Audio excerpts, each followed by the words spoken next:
Sometimes the scariest places aren't deep in the woods or inside an abandoned asylum. They rewrite next door. Kevin always thought the house beside his was just old and forgotten. The blinds were always shut, the paint peeled, and no one ever came in or out. But every night, he felt eyes watching him from its dark windows. Strange noises echoed at odd hours. Scratching, dragging, whispers carried by the wind.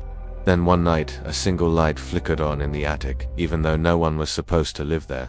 Curiosity pulled him closer, but what he found inside that house wasn't human at all. Some neighbors don't just hide secrets, they hide nightmares.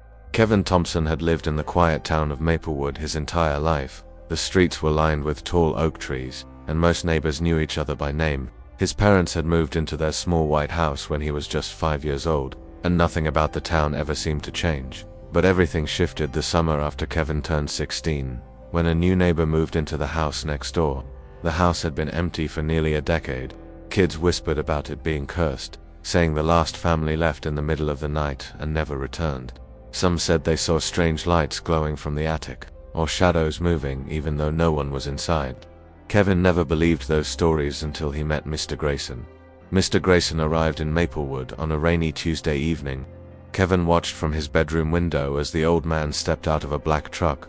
He was tall and thin, dressed in a long dark coat, with eyes that seemed too sharp for his wrinkled face. He carried no furniture, only boxes. Strange boxes, heavy wooden ones with rusty locks. Kevin felt a chill crawl up his spine. That night, Kevin couldn't sleep. Around midnight, he heard something, a low, dragging sound from the neighbor's yard, like someone pulling chains across the ground. He pulled back his curtains. Mr. Grayson was in the yard, digging. The hole was wide, deep, and the old man kept looking over his shoulder as if afraid of being seen. Kevin thought about telling his parents, but something in him froze. He didn't want to speak, he didn't want to draw attention. The next morning, Kevin biked past the neighbor's yard. The hole was gone, covered in fresh dirt. A wooden cross stood on top, but it had no name, no date, just a blank marker. His stomach twisted. Was it a grave?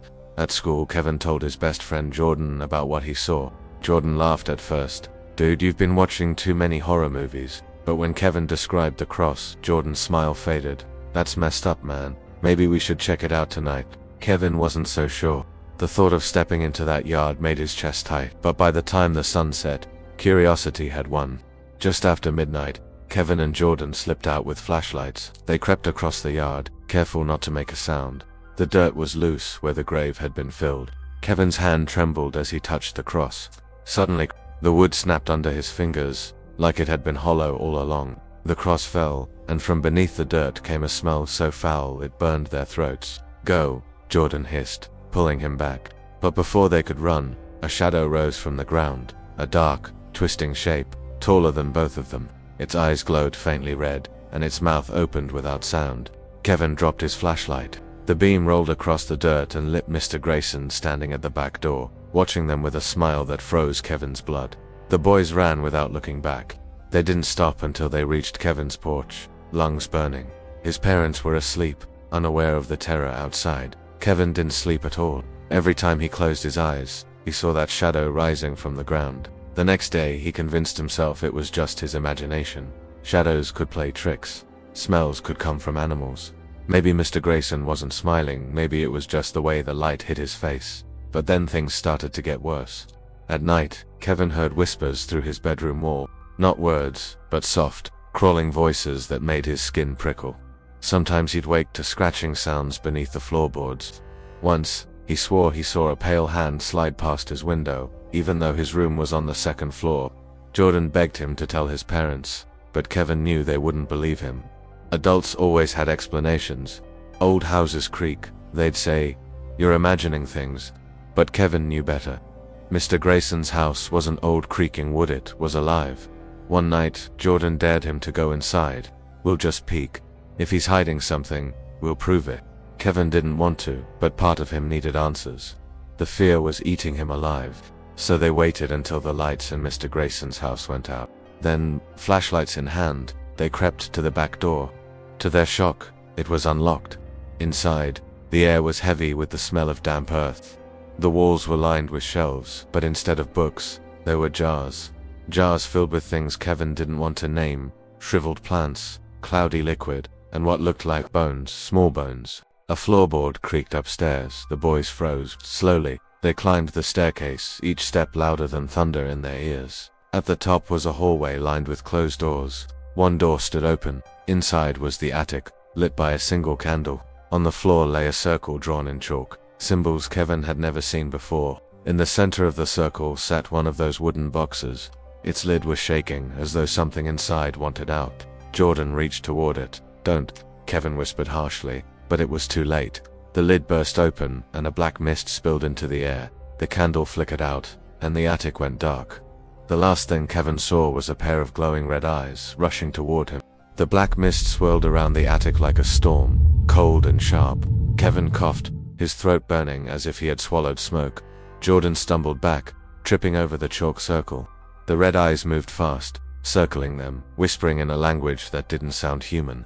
"Run," Kevin shouted, grabbing Jordan's arm. They bolted down the hallway, but the air felt heavy, like invisible hands were pulling them back. The floorboards under their feet rattled, the walls groaned, and the mist followed, oozing down the ceiling like spilled ink. They made it to the stairs, but before they could descend, the front door slammed shut on its own.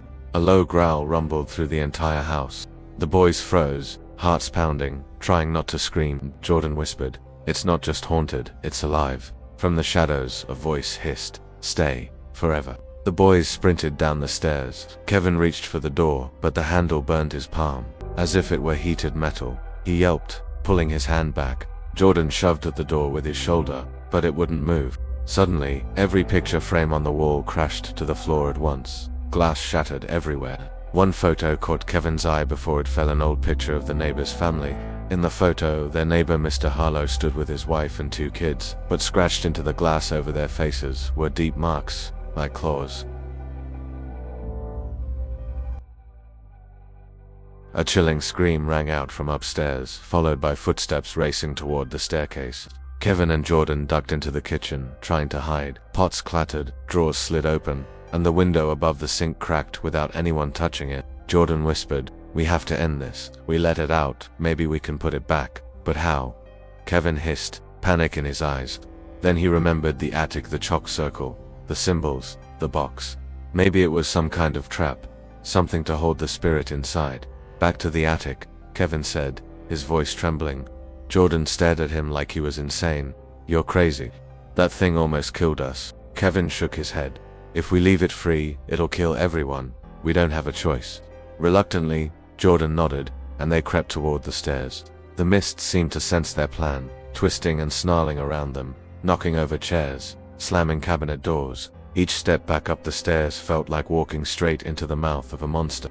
At the top, the hallway looked different, longer, darker, stretching too far. The single open door at the end seemed miles away. The boys forced their way forward, ignoring the whispers that clawed at their ears. They reached the attic again. The candle was gone, but faint chalk lines still glowed on the floor. The wooden box sat open, empty now, like a mouth waiting to swallow. Kevin grabbed the chalk lying nearby. "Help me redraw the circle," he shouted. Jordan bent down, hands shaking, copying the strange symbols. The mist roared, forming a monstrous shape, long arms, jagged teeth, glowing red eyes.